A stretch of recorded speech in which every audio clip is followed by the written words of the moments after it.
Welcome back to Master Kalog and don't forget to subscribe for more update.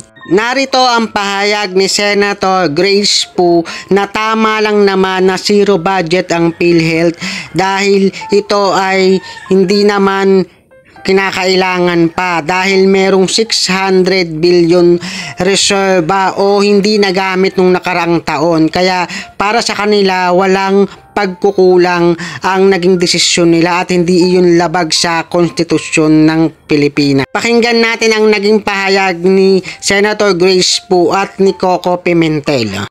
Mr. President, hindi pwedeng sisihin na nagkulang tayo sa pagbibigay sa kanila.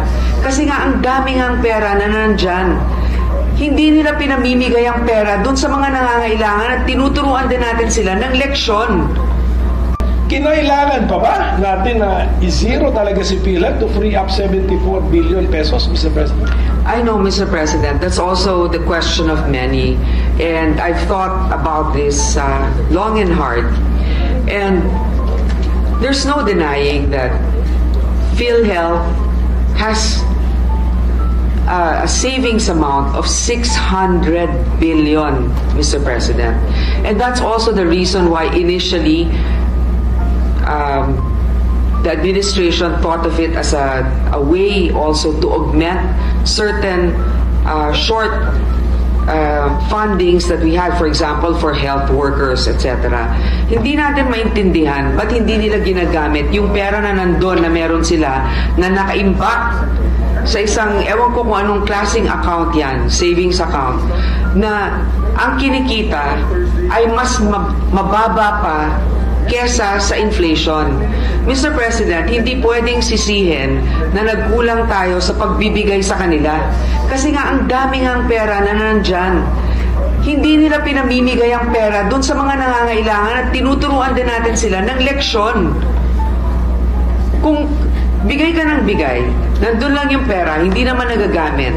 Paano naman yung mga ibang programa rin ng gobyerno na nangangailangan din ng funding? Yun nga yung sinasabi ko, pag meron kang, syempre, di ba, sinasabi natin, 5 yung anak mo, lahat yan kailangan pantay-pantay na mabigyan mo. Totoo yun. Pero sa lahat sa kanila, tinitignan mo rin kung sino may pangangailangan at sino naman ang may kakayanan na itayo rin ang kanyang sarili. Yun din ang sinasabi natin, it's a leadership problem also in PhilHealth and it's a disbursement problem.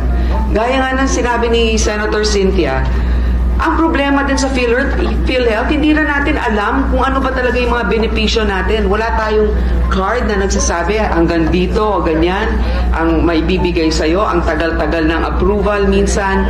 Hindi alam ng ating mga kababayan kung paano sila comply dun sa mga requirements. So ito yung mga nagiging issue. Hindi sila kulang sa pera. At alam po yung iba talagang pinagdidiinan nito. Pero 600 billion ang meron sila. Samantalang ang dami natin din pangangailangan pagdating sa edukasyon, pagdating sa infrastruktura. Alam mo, maganda talagang magbigay ng social protection, wealth transfer. Importante yan. Pero kailangan din natin ng wealth generating initiatives. Kasi hindi natin mapopondohan ang mga ibang bagay na magbibigay ng suporta sa ating mga kababayan kung ang gobyerno ay walang programa na magpapalago ng ating ekonomiya.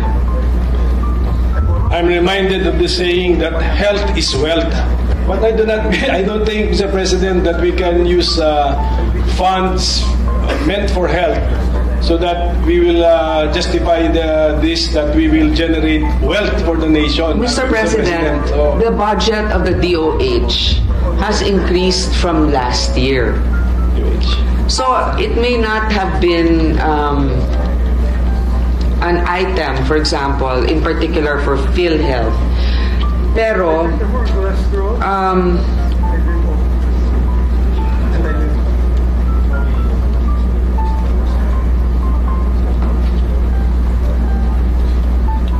meron naman pong increase na nangyari dito sa DOH from 241 billion 602 in 2024 yung BICAM natin nasa 247,923. So we are, of course, health is wealth. That's very important.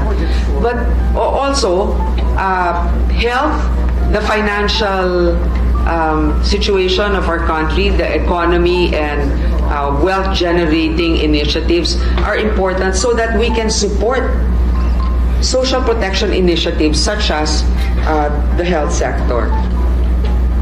PhilHealth, ito ang isang very contentious. Okay? Nakita natin na ang PhilHealth, yung subsidiya na ibinibigay ng gobyerno, na hindi man lang nila nagagamit. Okay? Ang PhilHealth ngayon, kung hindi ako nagkakamali, merong 600 billion na reserve funds.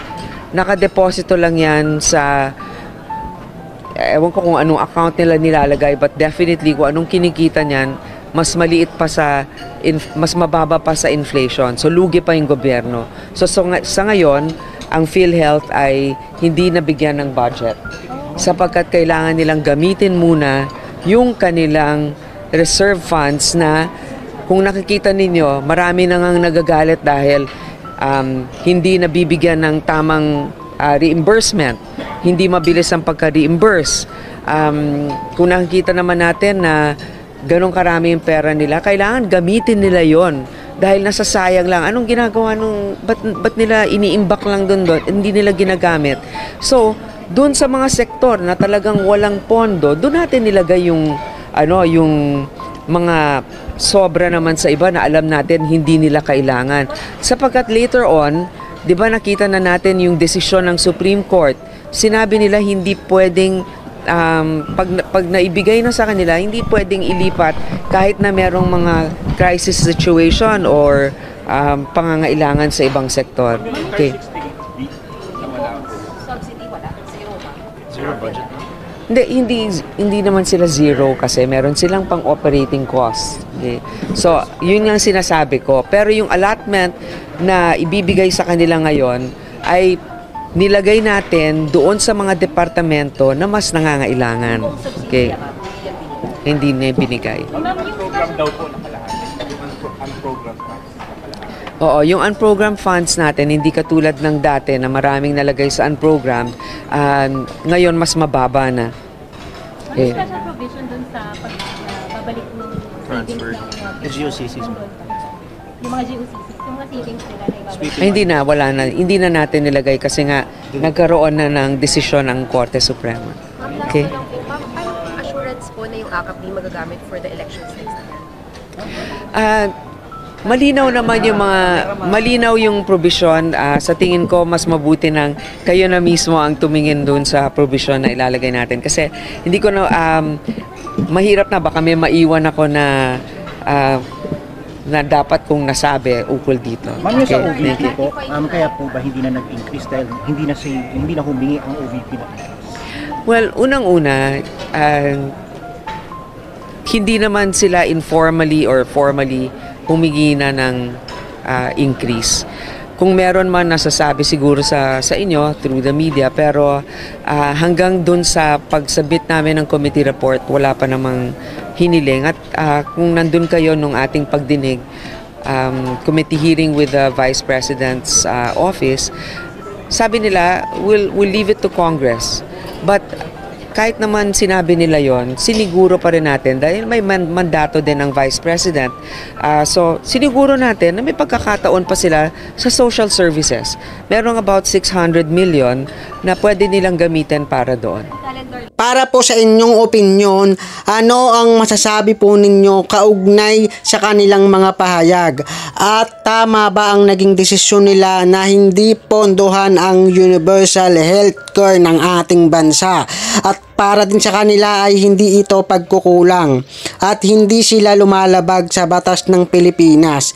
Ano ang masasabi nyo para sa usapin na hindi popondohan ang PhilHealth? So sa 2025, zero budget ang PhilHealth natin ngayon. Don't forget to subscribe, like, and share. Thank you.